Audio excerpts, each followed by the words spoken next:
তাই আজকে রোববার 2 মার্চ, অলরেডি মার্চ হলেই হচ্ছে বসন্ত উৎসব, মানে দোল মানে হোলি।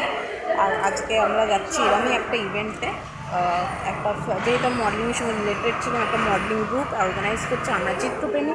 আমি গিয়ে বলবো আর দেখাবো যে কীভাবে প্রি হোলি ইভেন্ট সেলিব্রেট হচ্ছে। হোলি ইভেন্টটা সেলিব্রেট হচ্ছে শোভাবাজার রাজবাড়িতে, বলেই দিলাম, বাকিটা ওখানে গিয়ে দেখাবো। এসে গেছি আমরা চিত্রপ্রেমীর বসন্ত উৎসব, কোন ইয়ার জানি না, পরে জিজ্ঞেস করে নেবো দাদাকে। এটা হচ্ছে ডেকোরেশন, পুরো ডেকোরেশন আপনাদের দেখাচ্ছি। এখানে বুফে চলছে, ভেজ নন ভেজ সবই আছে, ফ্রম বিরিয়ানি টু এভরিথিং। খুব সুন্দর করে ডেকোর করা হয়েছে এখানে। চলুন একটু এগিয়ে দেখি।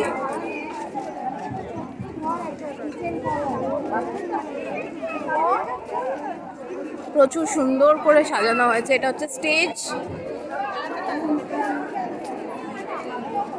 এটা শোভাবাজার রাজবাড়ির মেন গেট, কিন্তু ফটক আর কি, এটা বন্ধ আছে, বাট স্টেজটা এখানে করা হয়েছে। খুব সুন্দর করে সাজিয়েছে এবছর। হ্যাঁ গো। আচ্ছা, এখানে চলছে নাচ গান, মানে খুব মানে সেজে উঠেছে বসন্ত আর কি, খুব সুন্দরভাবে করা আছে।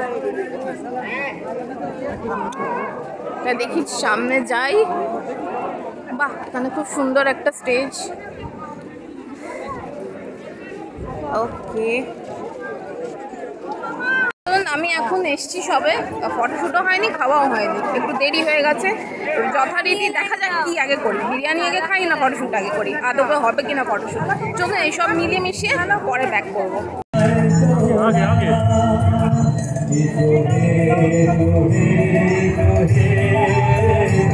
আমার বসন্ত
এতক্ষণ দেখালাম আপনাদেরকে আমরা চিত্রপ্রেমীর শোভাবাজারের বসন্ত উৎসব 2025, এবং এখানে দেখছেন প্রাইজ ডিস্ট্রিবিউশন হচ্ছে।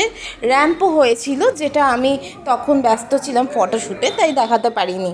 প্রত্যেক বছর আমরা চিত্রপ্রেমীদের এরকম সুন্দর করে সাজিয়ে অন্যান্য বিভিন্ন জায়গায় করা হয়। এই বছরদের থিমটাই ছিল অন্যরকম, লাইট জ্বালিয়ে প্যান্ডেলের সৌন্দর্যটা দারুণ লাগছিল, অনবদ্য হয়েছিল।